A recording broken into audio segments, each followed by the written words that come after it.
even if they start to having international effects sometimes. It's hard to limit the what happens on the internet into a particular jurisdiction. So what we're really saying is that, yeah, we agree. On the proposal itself, it's always good to talk about proposals from a multi-stakeholder model, but we need to enhance this discussion a lot. And I also agree with you on the fact that probably right now, first time after the decision, the ICANN model, the multi-stakeholder model, is challenged more than ever. And some to the extent is that the countries and governments maybe forgot and taken things for granted. It just works.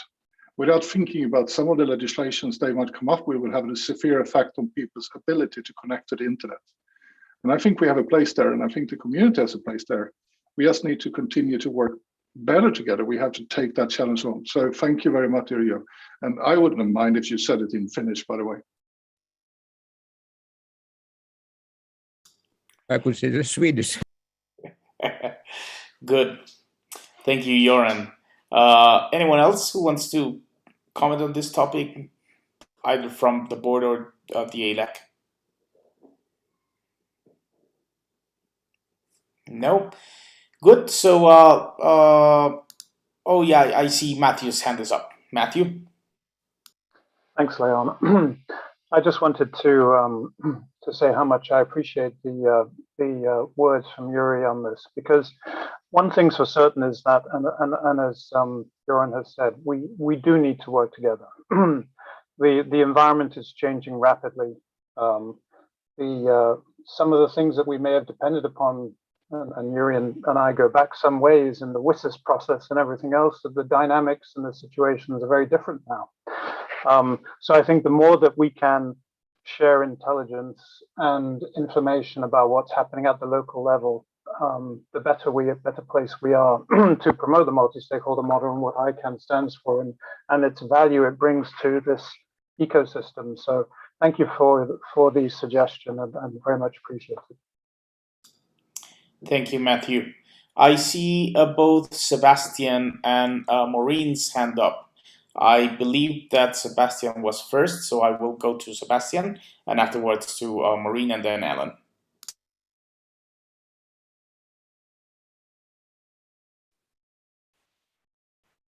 En français.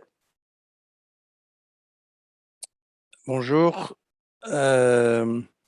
Merci d'avoir cette conversation et ces outils d'interprétation. Yeah.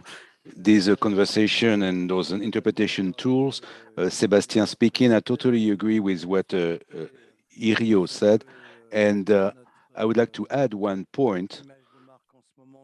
Nonetheless, at EURELO, we are trying to have several actors in the European Union. I know several people working very hard with their governments in Europe. It's true in France. It's true in the UK and in other countries. And the support of ICANN for multi-stakeholder activities is very important. Thank you.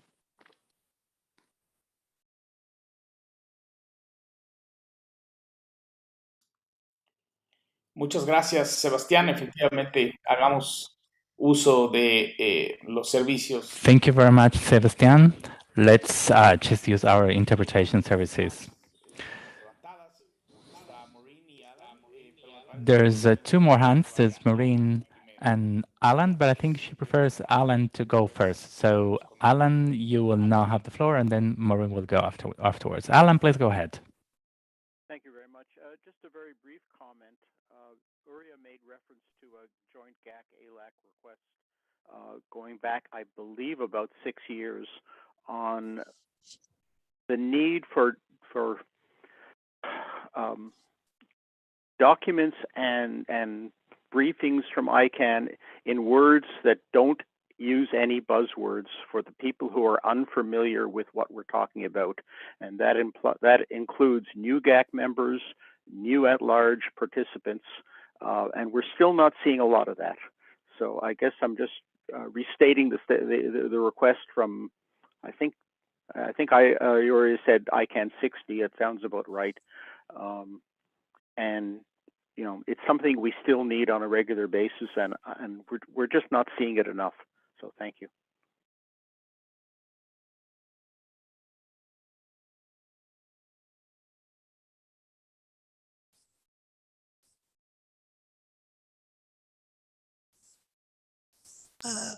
Maureen, sorry, I was on mute.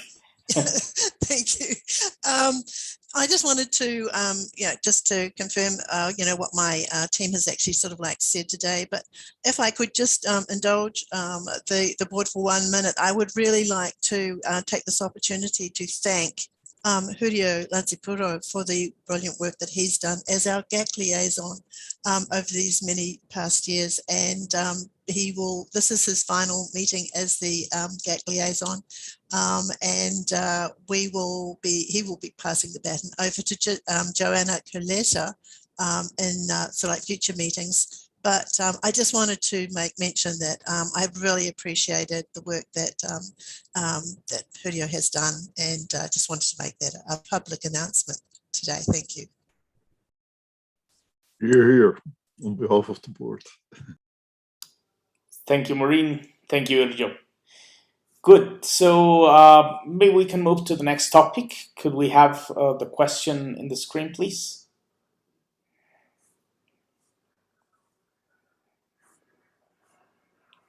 Good. So our next topic is on the expected advice, and recently, or to be sent to the board. What would you like to explain or comment on? Are there any improvements to the current process the board uses to address advice that you would like to suggest?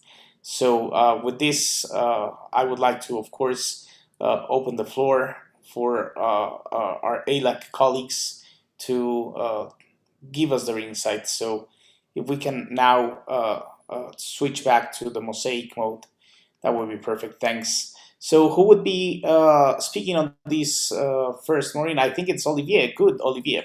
So you have the floor. Thank you very much, Leon, and I hope you can hear me. My name is Olivier Crépin-Leblanc, and I will actually flip the question around, because we started with the question saying, what advice do you think we should look at the moment? And then how is the board to treat the advice? And I was going to just give you a quick intro of how the Consolidated Policy Working Group works in at-large. That was created a while ago to treat every single piece of policy that at-large has to deal with. As you know, at-large has to comment, or can comment, on pretty much everything and anything that happens in ICANN, not just GNSO matters, but pretty much everything else. So we had two groups created, one to deal with process, that was the operational and financial budget committee group, and on the other side, the policy working group, which Jonathan Zook and I co-chair. And it does require a couple of chairs due to the amount of work, as you can understand, that takes place in there. We have weekly calls, and we not only produce the advice for the policy advice commenting that is a pipeline that you constantly have, but also we are the group that supports the people that are now in the expedited and the non-expedited policy development processes that you are seeing in the generic name supporting organization, since the system has changed from an individual model to a representative model. So we have representatives there, and of course they need all the support from our group to be able to navigate and to get the room in which they can discuss the issues that are taking place on the PDP. It used to be a time when the ALAC used to write the advice. So here now we have, of course, the Consolidated Policy Working Group writes the advice. So we've got a larger set of people writing it. And then the ALAC finally stamps it, if you want, ratifies it, because every advice that comes out of the ALAC needs to be ratified by the 15-member at-large advisory committee. But that being said, a few years ago, and I'm speaking quite a few years ago, that piece of advice or text used to be lobbed over a wall and caught somehow by the board, and there were times when we never heard about it. I think that this is something of the past, and it's changed, and the processes have improved greatly, not only because the board has now produced some documents which are publicly available so that we can see how the pipeline workload is going on the board, so we know when our advice is being addressed or looked at by board members.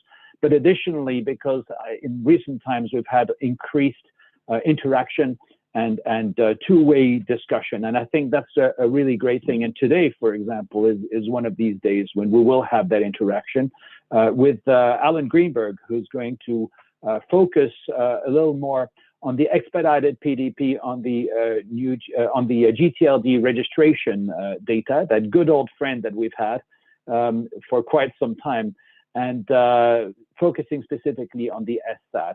And without further ado, I'll let Alan take it over. And I think that he has a presentation, so the presentation has to come up on that. Alan Greenberg. Thank you very much, Olivia. Yes, there is a presentation.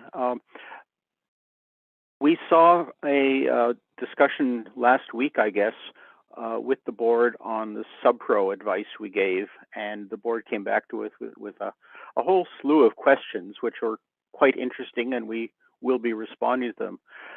This presentation pushes that concept to a different level and suggests that maybe sometimes discussion is necessary before the board has done its initial deliberations on it and come up with questions. In the case of the ALAC ePDP Phase 2 advice, this advice is unusual in a number of different ways, and we believe that a discussion, and not only a presentation, but a discussion of it, is warranted before the board takes action, before the board comes back and asks us detailed questions. And this is a very brief attempt to do that right now in this session. Next slide. If you look at the advice, we start off by summarizing what we believe the needs were in an SSAD and commenting on to what extent we believe they were addressed. The first major issue is the SSAD was supposed to provide consistent, predictable responses to legitimate RDDS access requests and do it in a timely manner. When you look at what came out of the PDP, we have service level agreements, which timely is not quite the word for it, where it could take up to 2 weeks on the average, but not even a maximum, to answer regular requests. It assigned priorities which were not deemed to be acceptable by many of the people around the table who will be submitting requests. There was virtually no automation. Every individual registrar would be answering the request according to their own policies and practices. In terms of cost effectiveness, since this was expected to be paid for by the users, and probably we estimate something in the order of $10 to $20 million to implement over several years. We just don't believe that what comes out of this system is going to be anywhere near justifying the cost and effort that was gone into it. And lastly, any system has to work in a changing environment. It has to be agile, and the processes that the PDP recommended for modification and evolution of the SSAD just don't come anywhere near meeting that target. Next slide, please. In terms of the process that was followed, we have severe concerns that for the first time ever, the GNSO is passing on to the board for consensus policy recommendations that did not have strong support from the community, from the PDP working group. There were a number of recommendations that were defined in the report as strong support, but strong support is by definition most of the groups supporting the recommendation, and in some cases we had well over a third of them that don't support. So most is a questionable word. Moreover, the GNSO forwarded to the board recommendations for implementation as consensus policies where there was no consensus. And that just doesn't seem to make a lot of sense. Lastly, we hoped at the time that the report was issued, the legal natural issue would be certainly discussed and resolved to a better extent than it was then. We've now finished the EPDP Phase 2A, and it's quite clear that there's been virtually no change whatsoever. Next slide. The net result is the SSAD is a very expensive, complex ticketing system, potentially long and costly implementation, and it's not clear that it will even be used because the PDP requires that operation be self-funded, and it's not clear that whatever the costs come out of it are going to be ones that are reasonably going to be borne by the potential users. And you know, the ALAC has not a large part in this, but the same statements have been made by the potential users. Security, the intellectual property communities have all expressed severe doubt that the cost process, that the financial aspects of it are going to be acceptable. Next slide. So we have a real problem. The ALAC still believes that the system for standardized access for non-public registration data, that's the term that ICANN and the GNSO used going into this process, is still needed. But we don't believe the SSAD, the previous slide, please. Yeah, we don't believe the SSAD is such a system. So, you know, we believe we need a system like this, but the only system that's been presented to the board is one that we do not believe will come anywhere near meeting the targets. Next slide. So we need a system. Ensuring that such a system is used by the contracted parties is a GNSO responsibility. I mean, the board is fully able to mandate that ICANN org build a system that does everything we want, but you can't mandate that it be used. And that's a real problem. And only the GNSO or negotiations can do that. And we don't believe the system delivered by the GNSO is fit for that purpose. Next slide. So how do you resolve the stalemate? And you know, that's a problem which is sitting on the board's desk right now. And what we did in our advice is an attempt to start chipping away at the problems that we're faced with. And there's no attempt at all to believe that we have the complete answer. And that's part of the reason we're having this session, because we think that discussions are going to be necessary, not just something coming out of the board as a magic silver bullet answer. Next slide.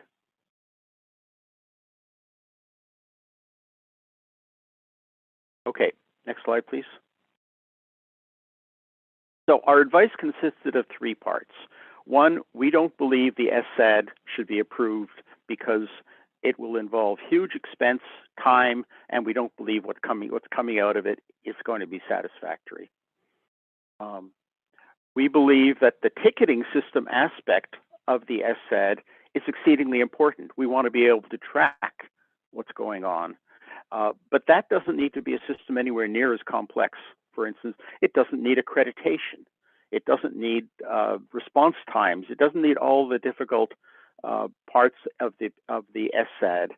And we believe that's something that can be done either largely from components ICANN already has, or can be obtained on the open market or cobbled together. So we think that's a relatively quick and simple thing to do that would benefit the community. Lastly, we believe NIS2 will likely have significant impact because NIS2, at least in the versions we've seen so far, is going to mandate things that many of us were hoping would come out of the EPDP, but didn't. So presuming NIS2 does get adopted, and we can't predict that, but we believe it is currently being discussed by the Parliament, and we believe what will come out will be a significant change.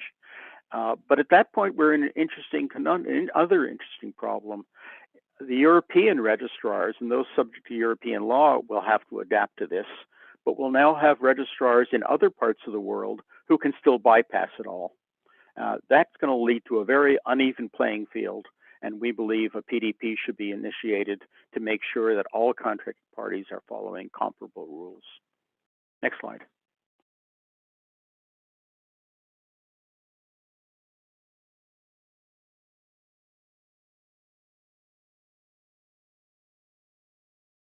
And that's where we are. So at this point, if board members have any questions about the statements we made or the advice, we'll try to address them. And I'd like to open this up to an interesting discussion of other ways that we can go forward. As I said, the ALAC doesn't pretend we have all the answers, and there are some complex problems.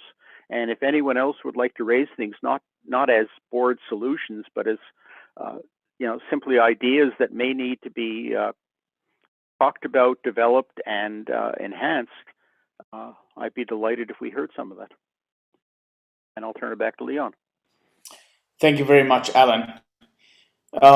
So I think Becky would like to address this in the first place. So Becky, if you would like to take the floor. Great. Thank you. And thank you, Alan. That was really excellent presentation recapping the advice, which I reread this morning, and it was very useful.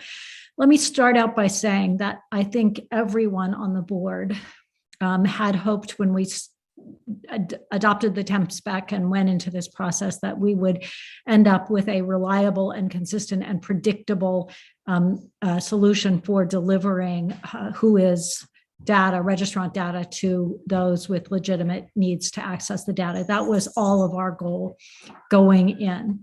I think, unfortunately, the reality of not being able to get very clear advice from the data protection authorities and the place where phase 1 ended up in, which was that that it was likely in the end, with respect to disclosure, always going to come down to a question of a contracted party, usually a registrar, making a determination, applying the European, the GDPR balancing test, and making a decision about what way to move forward. And once you're in that situation, what you can have is an efficient intake system, but you cannot guarantee the outcome because it depends on applications of interpretations of the law. So at some level, I think we all share the disappointment that we were not able to end up in a place where we could say that we knew when information, circumstances under which registrant data would be disclosed and when it wouldn't. And you, because you sat through all of those calls with me, you know that, all of the advice that on legal and natural and on all of those other things that we pushed very, very hard on, including in particular, what I thought was going to give us some helpful information to the implications from NIS2, what we were seeing with URID and .eu and all those. We pushed really hard to say, does that give us a precedent for understanding a better way to make determinations about that? And the legal advice was equivocal at best. So I think I don't want to diminish anything other than to say, I think that we understand the disappointment and wish we were in a different place with respect to this. We do really appreciate the advice that we got. We are working through it, and I think we have sent some clarifying questions. I understand the value of the conversation first, but it is important for us to understand those responses and questions. And then finally, I think we have embarked on the ODP process. The ODP process, one of the issues is going to have to deal with, can we build it? How much is it going to cost? Will it come in at a point where people will be able to pay for it? And and I think we're all agreed that probably the most expensive part of the system is going to be the accreditation system. So I can't tell you where we're going to come out other than to say, we feel your pain in terms of we wish we had had that we were in a position to deliver more certainty. We will certainly consider the advice very carefully. We really appreciate the input and look forward to this conversation. And we're having the ODP precisely to answer some of the questions that you've pointed to and raised. Thank you, Becky. I see two hands up, one from Hattie and the other one from Alan. But I would also like to take us back to the original question that we posed to the ALAC, which is the expected advice sent recently to be sent to the board. What would you like to explain or comment on? Are there any improvements to the current process the board uses to address advice that you would like to suggest? So I would rather have this discussion with the ALAC in regard to a more to a wider view of how we handle advice rather than just centering in the ESAD advice that was sent to the board, and that we have begun addressing it with this pilot in the fashion that we work with the GAC as well. So I will go to Hadia and then to Alan. Hadia? Thank you, Leon, and thank you, Becky, for this explanation. And so I raised my hand to comment on what Becky was saying, but I would also address what you were saying, Leon. So I think the question, Becky, is why would we build such a system, right? And not necessarily how much it would cost, and but why do we want the ESAD? And before answering this, I would just like to reiterate that the ALAC and at large, we were always looking for a standardized system for access for access or disclosure, and we are still looking for a standardized system for access / disclosure. But the current system automates the recipient authentication and transmission of ESAD requests, but all disclosure decisions, apart from limited use cases, are handled in a manner just the same as it is handled right now. So the question becomes, what is the purpose of building this system? And then Leon, going to your question, and then maybe I would also answer with another question. Like, if you receive advice, is the board agile enough in order to, could it like based on an advice like suggest modifications or alternatives to a proposed policy? Or does it have to go back to the GNSO and then it goes through the whole process all again, right? Like, if you do want to respond to a certain advice, but that advice would necessarily need some change in the policy developed. How does this happen? Thank you. Thanks, Hadia. So I guess Joran would like to comment on some of the points that you've commented to. Yeah. It is true that the ESAD doesn't change who makes the decision. And that is unfortunately, or fortunately, depending how you see it, not depending on anything that ICANN does. That is the law. The law is very specific when it comes to the role of what we call the controller. And we talked about this before, and there is several determinations that the controller needs to do to be able to share that data with anyone else. What is so famously called balancing test is one of them, where you balance the right of the registrant in this case and the need of the information from the requester. But there are also other decisions that has to be made. There are other international laws relating to this, like international data transfer. Is it possible? You can only transfer when it comes to European citizens, there are specific specifications about that. The NIS2 as itself, and I'm not a lawyer, and I'm not going to say that I understand correctly how NIS2 will be written up or done, because it's not done yet, might simplify for the contracted parties the variables they have to take into account when they do those assumptions, including the balancing test. That doesn't change that it's still, according to GDPR, the responsibility of the contracted party. And this is worth repeating, and I think it's good to remind ourselves that that's why I whatever comes out of the community is always the best for me. But I think that's one of the challenges in this view of looking at it. The SAD model could never take away the responsibility for the contracted party, and we did actually try. If you remember the strawberry model, we went to the European Commission, we went to the data protection authorities and said, hey, we would like to have ICANN org legally responsible for this balancing test. And we wrote a whole paper about it. We did a lot of work together with many interested community members. And unfortunately, it stopped. And I might sound a little bit critical, but the Belgian Data Protection Authority turned to the European Commission and said, we can't take this to the Data Protection Board. It has to be done by the European Commission. And unfortunately, they never did that. But we have tried different angles to change that. And I'm very old, I'm not very agile. Thank you very much. Thanks, Göran. Now to the second point that Harry was raising, I believe Martin would like to comment. Yeah, no, very quickly, but basically the point that you made is, would the board be agile enough?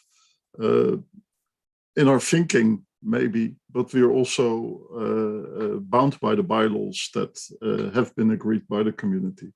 And in that way, we're trying to find our best way forward, which means we need to follow the process that we all agree to. What we try to do here, and this was the intent of the question, is really to get the best out of the advice and the interaction. So in that way, to see how that could work best. So referring to some of the content information Göran rightly gave about the asset, let's not forget it's also how the law has been built up, how difficult it makes to make something that is actually fulfilling that obligation in a good way. Also on the other side, let's find a way where we can get the best out of the advice process within the bylaws. Otherwise, you have to change the bylaws. Alan, with all respect for everything you bring, but if you want to talk before we ask the questions, how we prepare for meetings is by thinking, so what do we want to know? So there's the questions. So we're trying to engage in the best way possible in that way as well. So let's not see it as a one-time off thing. But as we've developed with GAC over time, a predictable process where it's clear where we're going to come in, how we make sure that we get it right and take that into account while doing our job as mandated by the bylaws. I hope that helps. That is a limitation to the agility of how we can act as well. Thank you, Martin. And thank you, Alan and Jonathan, for waiting patiently. I will now go to Alan and then Jonathan. Alan? Thank you very much. A couple of quick points, and I won't be very long. A lot of what Becky went into, and to some extent Göran, is expressing the, I guess angst is the best word, of our level of dissatisfaction with how the PDP turned out and how it was run. And it ranges from phase one discussions where we never discussed the balancing test with regard to what should be redacted or not. And that is something that that GDPR allowed and requires. But we can't change the history right now. We are where we are, and we have to deal with it and make something come out of it as best we can. With regard to the process, and back to Leon's question and Martin's comment of you can't discuss it until you've considered it. Let me bring another tone into this. When we write this kind of document, we have choices to make.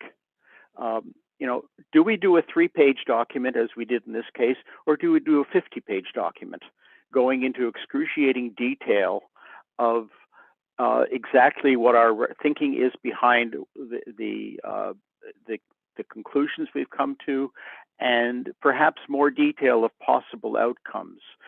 And to be honest, we have a lot of concern with doing the latter. Number one, it's a exceedingly time-consuming process for people who are doing this on a volunteer basis.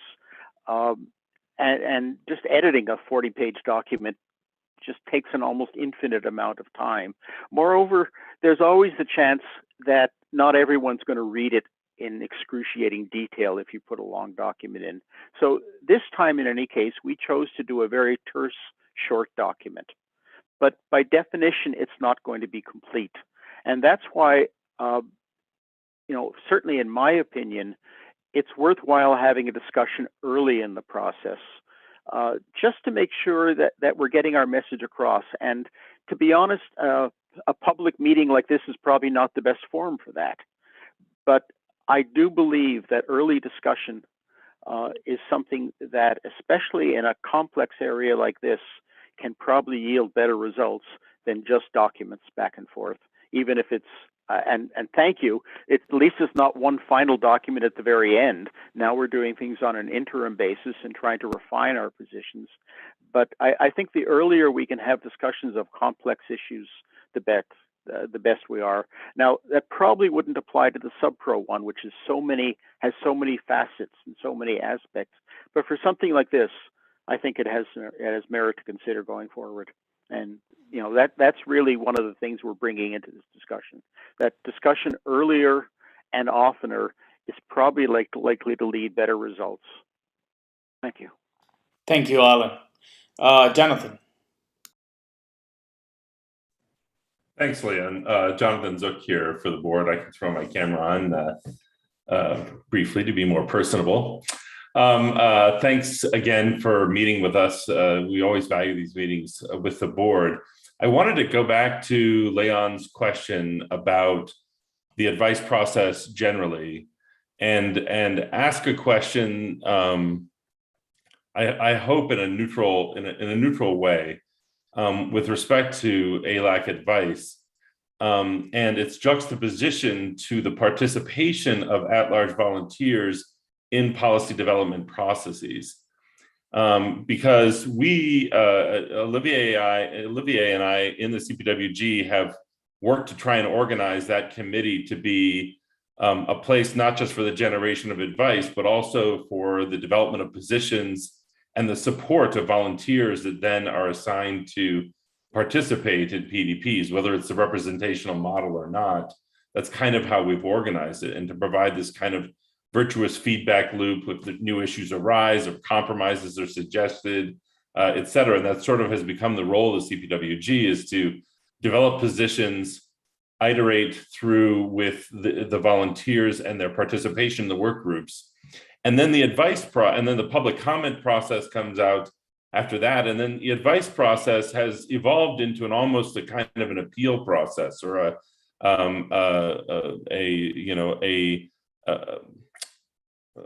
a tactic of last resort or something, if it makes sense. In other words, if we find that our arguments are found persuasive in a work group, we don't find the need to put advice on that, right? And there are going to be instances in which we, for one reason or another, don't get our way in a work group process, or as a result of the public comments that we posted. And so there will be instances in which our advice are reflective of things that we've said before, but still consider it important to have this mechanism of giving advice to the board, despite having voiced these issues as part of a work group process, despite them not winning the day in the GNSO public policy development process. But I guess I wanted to make sure that that's not something, I want to make sure that we're not creating a situation where we're undermining the impact of our advice through our participation in these work groups. We've heard from time to time from a couple of board members and from some other workgroup participants that somehow there's something somehow disingenuous about participating in a policy development process and then providing advice anyway that's counter to that consensus. And I think that's a perfectly healthy way for the ALAC to operate. But I guess I would love your feedback on whether you view that to be the case. I think it is the way we should operate, because the better that the earlier we're involved, it is better. And we, when we weren't doing that as much, then we got a lot of criticism that we would wait for the end of a 5-year policy development process and then put advice in, right? And so I just want to make sure that there's nothing we're doing to bias the advice process through the early participation in the policy development process. Just a topic for conversation. Thank you very much, Jonathan. So I see Becky's hand is up, so I will go to Becky, and then I would like to make a couple of comments myself. Becky? So, Jonathan, you raised a very interesting point, and I'm probably speaking for myself, but I suspect my view is shared by most of the board, that you are not compromising or undermining your position as an advisory committee or your ability to provide advice by participating. We, very much appreciate the fact that we have is where both ALAC and GAC are deeply involved early on in the process, and we think that's healthier and produces a better result. The question is exactly what you put it, like, okay, now the policy development process has run through. There was, it worked the way it is supposed to work. I mean, unfortunately, it didn't produce a huge degree of consensus, but it followed the steps it was supposed to take. And now we have a policy recommendation. I guess we don't actually have it quite yet. Since the GNSO's Council is doing phase 2A, I guess, this week. But and then the question is, so can you come in and and what's the value of your advice now? Is it just another bite at the apple? I think that the advice that you provided was not just another bite at the apple. I think that it was quite I think that it was quite useful and constructive. It sort of placed a lot of issues on the table. So I don't think that you should feel like you're somehow handicapped in terms of commenting. I do wish that we could find ways to reach sort of closure on things a little bit earlier. And this is just an interesting question. I mean, at the point where the EPDP moved from the uniform access model to the SSAD, it seems to me it should have been clear at that point that what was going to be delivered was a centralized intake system that did not guarantee outcomes. And so my question is, was that unclear? Is there something we should have done to make sure everybody was on the same page in a better way? So now I'm going back into the process of the EPDP. But my only question is, with the advice coming afterwards, was, should we think about whether there were steps in that process as it was going along where there was a disconnect, and what came out on the end was a surprise to what we thought when that transition was made from UAM to SSAD. And I mean, that's the same, but yeah. Thank you, Becky. So if I may now make a couple of comments, and I will switch to Spanish. Bien, gracias, Jonathan, por regresarnos al... Thank you, Jonathan, for bringing us back to the main issue in our discussion. I think we are experiencing an evolution. We're witnessing an evolution in the way in which policies are made within ICANN. For a long time, those of us who were in the advisory committees, we were asking for a voice and for more early engagement in policy development processes. And so finally, this happened. Now, policy development, from my point of view, is being more plural, more inclusive of other parties that make up ICANN. And it is true, probably within the process, we are not really successful in showing some of our points. However, I didn't really see this as a way to reduce or diminish the importance of the advice provided by advisory committees such as ALAC or GAC. I do believe it is an opportunity to have an impact on policy and a second opportunity to show these issues to the board that we believe are important. In this case, there's the impact in internet end users.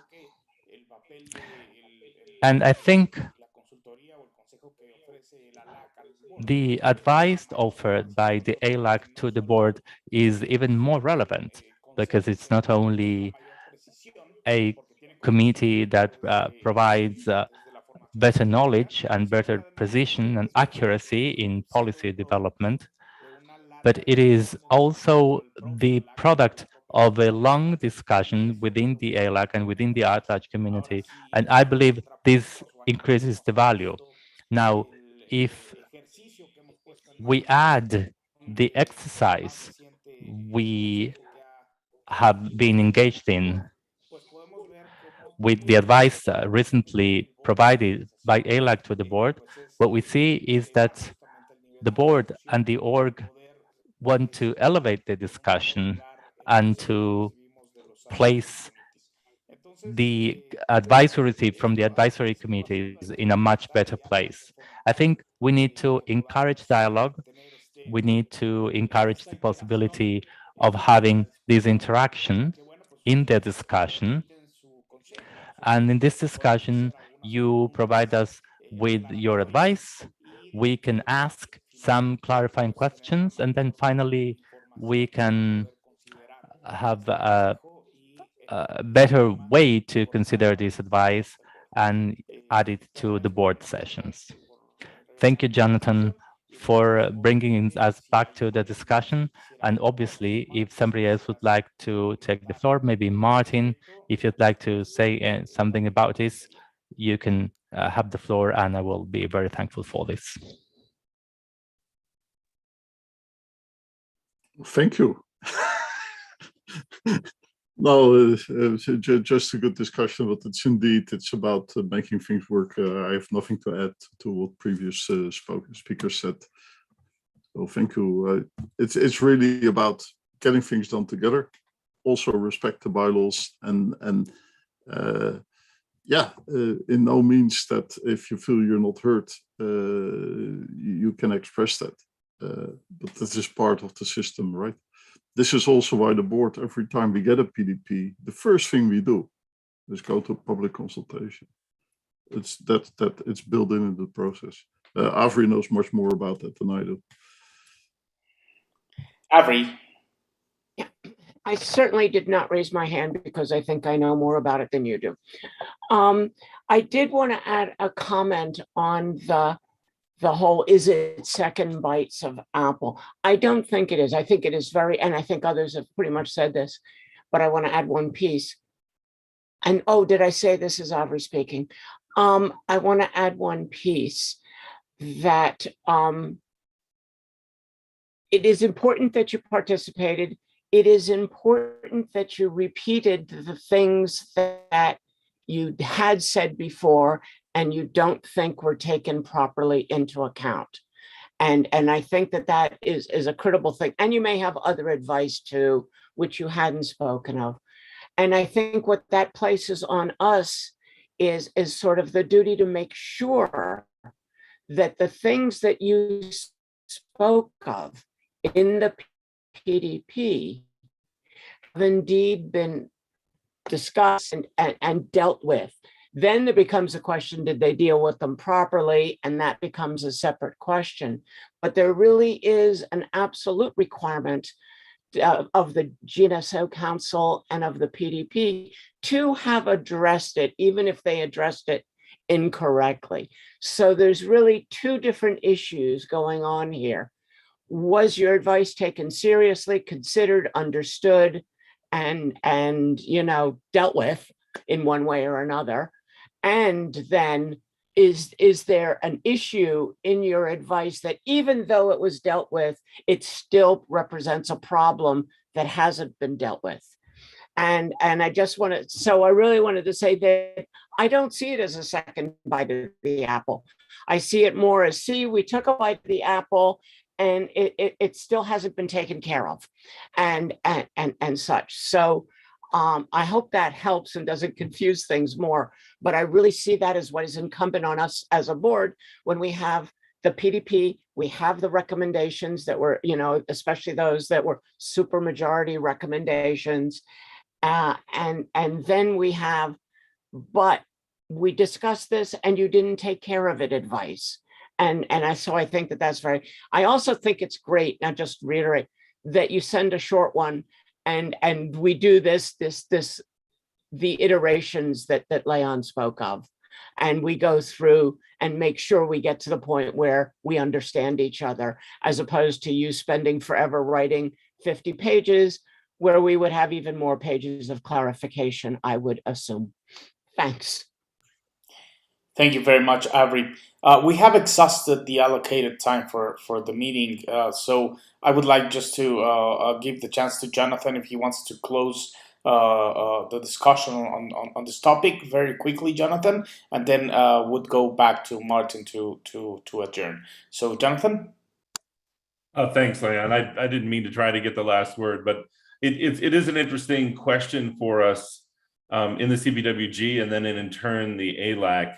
How we differentiate between our activities of direct participation, public comment, and then advice. And I think we do endeavor to make those things narrower and narrower as we go, so that by the time something is in fact advice to the board, it's as refined and as specific as possible, and confined to those things that we consider to be of relatively higher stakes than perhaps many of the things we might have commented on within the work group or within the public comments. And so we certainly endeavor to do that. I'm not saying we're successful all the time, but that's our attempt. But it's not always clear, you know, what we should put where. And I just wanted to clarify with the board, and I got that clarification, so thank you, that treating it as a kind of escalation path that says, okay, we have brought this up, but we still think it didn't get suitably resolved in the policy development process, and so we bring it to your attention directly. That's something that the board finds. Then that's that's in line with our thinking. So thank you very much. Thank you, Jonathan. Well, thank you everyone for attending the meeting. I would like to turn back to Martin so that we can adjourn. Martin? Maureen, any last words from you first? You're muted.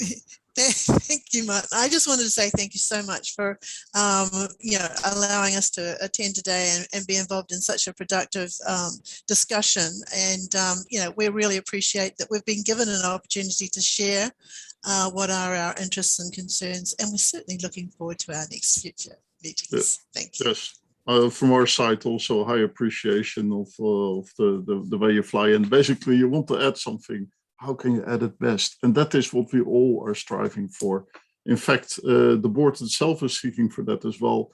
One of the proof of that is that we published our liaisons document, in which we describe how we think we can engage best, while we'll still have to keep the right to, in the end, take the decision, because that's so I think there's always opportunities for improving, and we're very happy to seek the best possible ways forward with you, and really appreciate the continued constructive attitude and discussion we had tonight.